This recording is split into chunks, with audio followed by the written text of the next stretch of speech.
mobility is something that's super important to people. The ability not just to move upwards, but to move sideways in organizations, that there's room to learn and grow, and that you don't have to leave a company in order to change your role. Welcome to 20-Minute Leaders. Just sit back, relax, and learn from the leaders of today. It's a journey.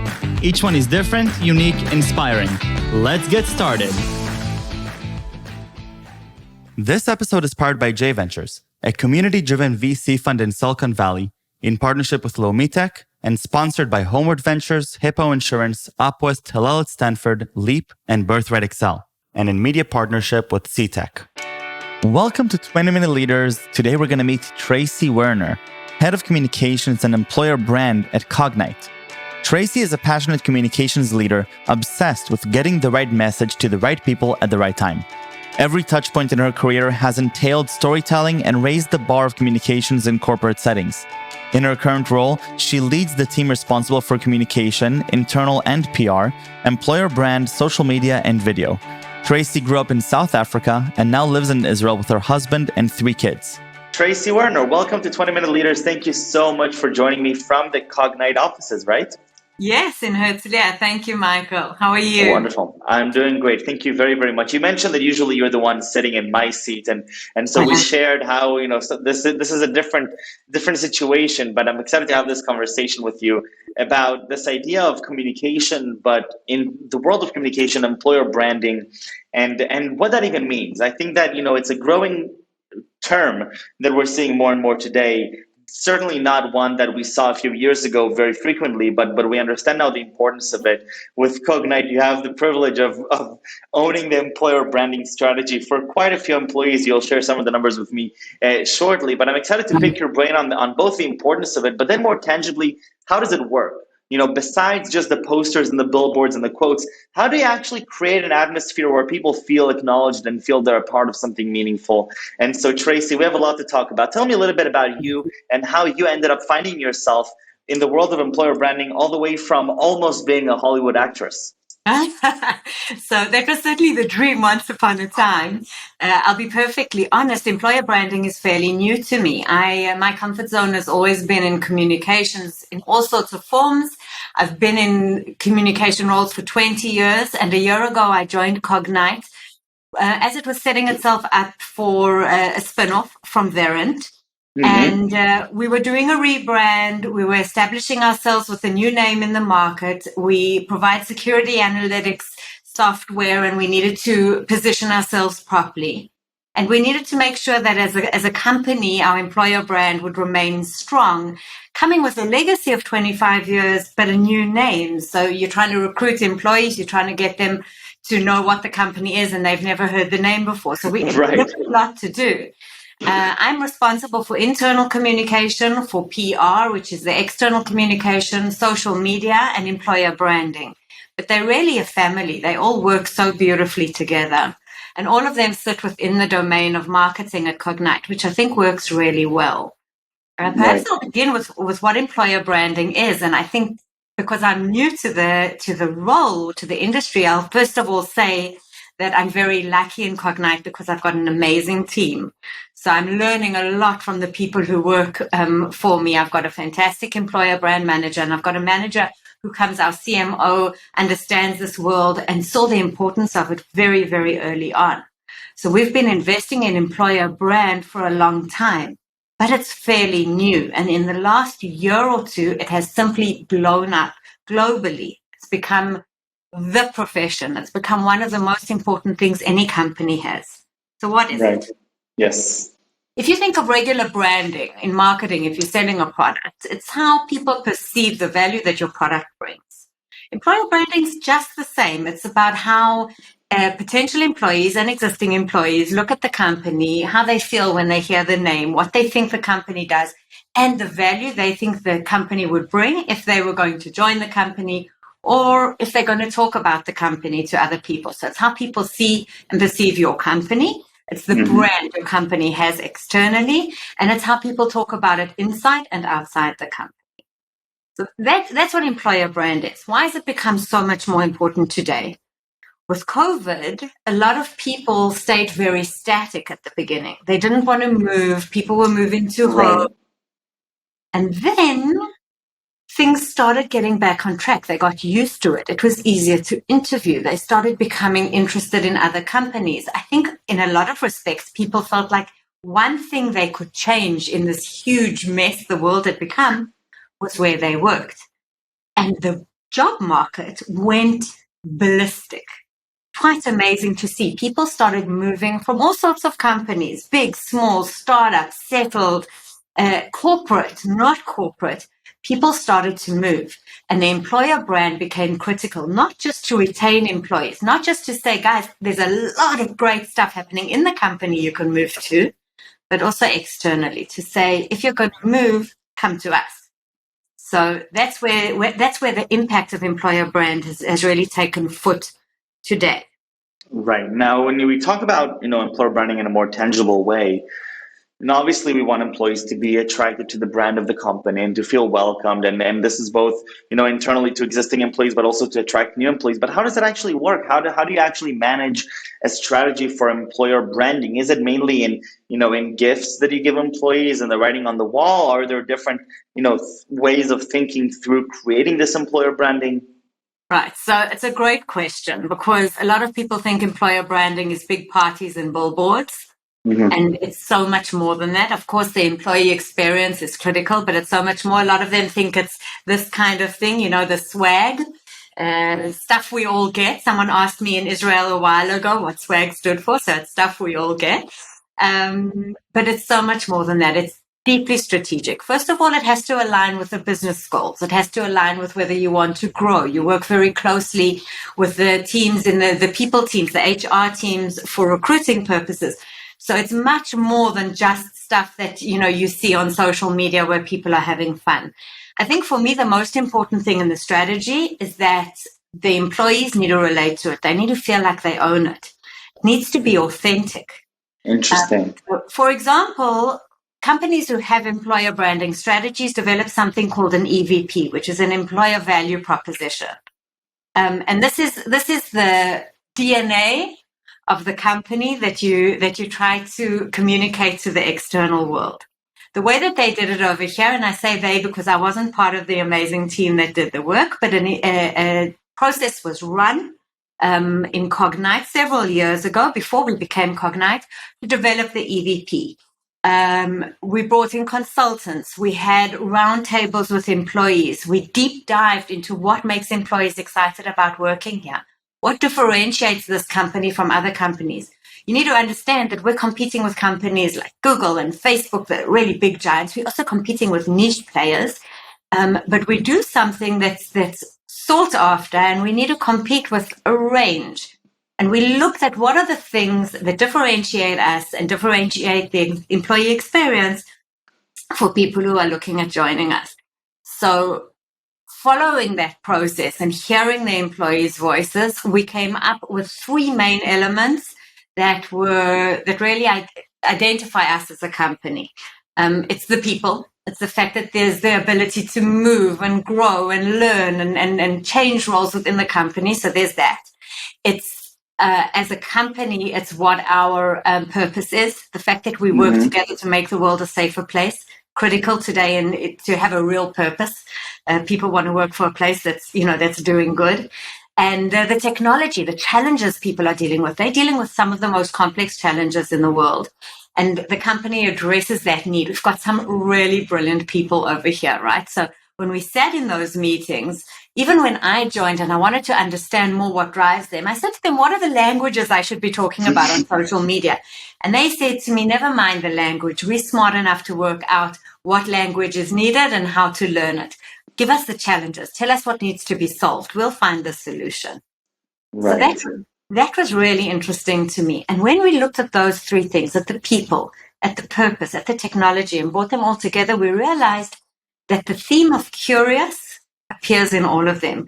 The value proposition of curiosity was really what brought it all together and took that triangle and took it to the next level. And that's the brand that we chose and then rolled out. What happens the next morning? So you have that aha moment. Okay, curiosity. This is a core piece of what we're building here and who we are as an organization and as a business. But then what happens the next day? Wow. So first of all, you talked about planning earlier, right? So it's all about the strategy. Now you've got your value proposition, and you need to think, how do I take this and how do I get it out there? You validate it with the employees. You look globally, because in different areas, you've got different things that appeal to the population. So you look globally at what's going to appeal to each, and then you look at how you can communicate all of those areas. So, for example, in Israel and in several other countries around the world, we had a curiosity club where we had people that were coming to listen to lectures, and this was before COVID, when people could come in person and to hear about topics that related to curiosity, that related to technology, not even necessarily to our world, but to interests that our employees had that we thought other people would be interested in. So that's one of the things that we did. We've done recently, we understood that with the bubbling market that we're dealing with, or even the boiling market we're dealing with, mobility is something that's super important to people. The ability not just to move upwards, but to move sideways in organizations, that there's room to learn and grow, and that you don't have to leave a company in order to change your role. So we've done a campaign on digital media around mobility. We asked employees to talk about it. We showed videos. We've got some very cool animated videos that really show the story of real employees who have moved over the years from one role to another, either laterally or upwards. Wow. And that's really bringing in a lot of attention. We try to thread the language of our value proposition through everything that we do. So when I said that it's not just about parties and billboards, it's also about digital campaigns that you monitor, that you optimize. It's perfect marketing methodology just being used with people and potential recruits and the name of the company, rather than with products that you're trying to sell and people who are buying those products. Now, a little bit of a weird question, but how do you know that it's working? Because, when I develop software or when I solve mathematical equations, I know sort of when I'm on the right track, right? I can see my accuracy and my precision with my AI models, but with something like employer branding, how do I know whether I'm doing a good job or not? So it's a fantastic question, and there are two answers to that. And it was probably the first question that came up when I joined and I started learning this role. I was like, but how do I know it works? I love it. I put it online and I don't see that many people are sharing it. So it didn't go viral. How do I know that a specific campaign has worked?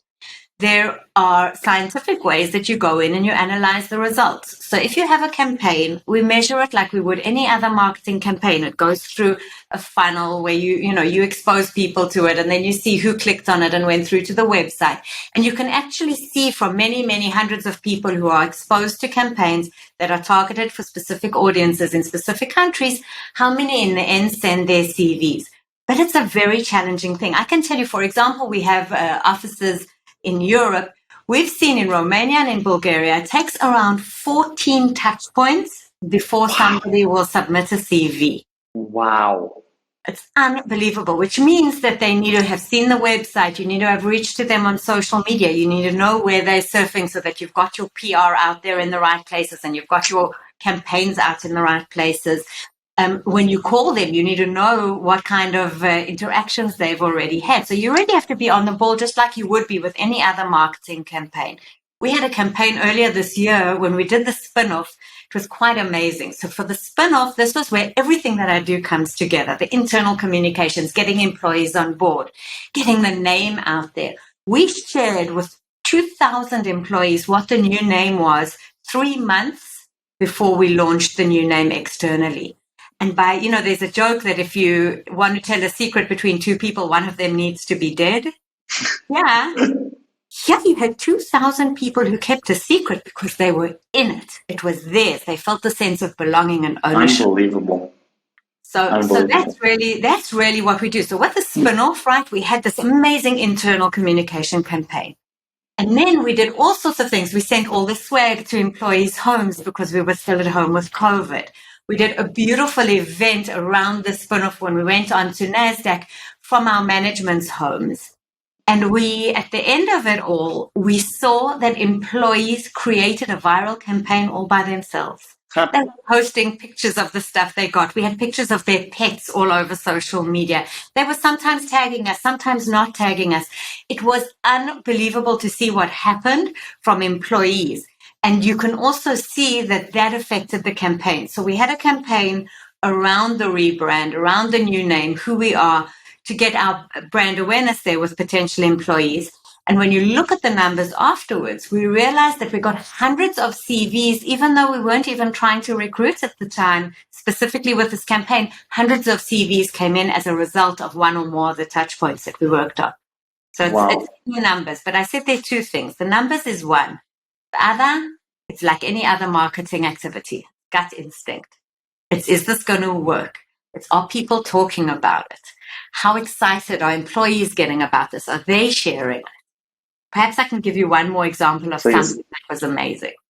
So first of all, I joined here and I've got this huge scope, and I realized we kept going outside the office to record things.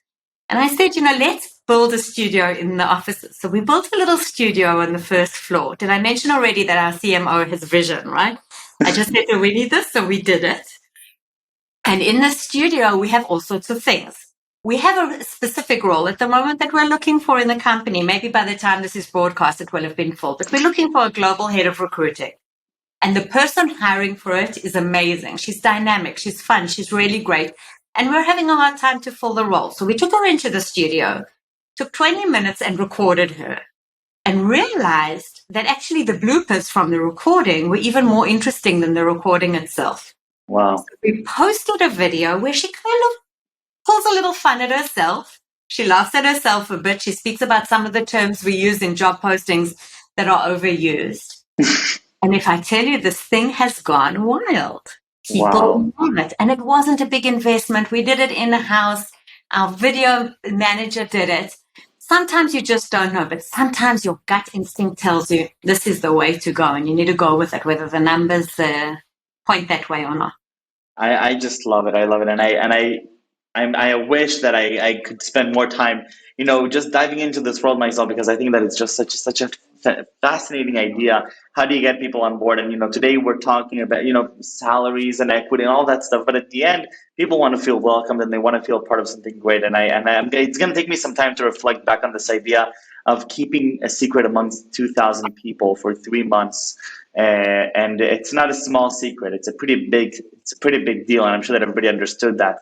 And so it's going to take me a bit of time to reflect on how that even happened. And if I were in your shoes, what I would do. So I'm going to be asking you some questions after this episode because this is just fascinating. But Tracy, really, thank you for the time, and thank you for sharing with me, your own perspective and your own journey. And I can't believe you're only at this employer branding for a year. It sounds really, really exciting and fascinating. A little bit about you. Take me back. As far back as elementary school, middle school. Back then, were you also really interested in communications and culture, or were you fascinated about other things? I love people and I love talking. I was always you joked about it being an actress. I always planned to be an actress. I used to practice my Oscar speech. So I've always had roles where I could talk to people. My formal education is in counseling, but even there, and I'm an English teacher. But even there, it's about bringing people together and making sure that messages get across. So yes, I think communication really runs through my blood. I love it. And if you had to choose a few words for yourself, Tracy, that you would use to describe yourself, what would they be? Empathetic. I would say that I'm motherly. I have 3 kids of my own, but I think that the people around me in general feel like there's a mother hen in me. Ambitious and caring. I love it. Tracy, thank you very, very much. I can't wait to hear more stories about employer branding, especially as we're talking about thousands of people. It's one thing to work on building a culture with, a few dozen people or even a few hundred people. But when you're thinking strategically about how to build a culture that is going to suit thousands of people in such a big company, I think that's just a different ball game and requires a little bit of different thinking. Thank you very, very much, Tracy. Stay safe and stay healthy. And until next time. And I just want to say thank you so much for giving me the platform. And I think it's really easy at the end of the day when you work in a company with an amazing culture. That's my blessing. Thank you.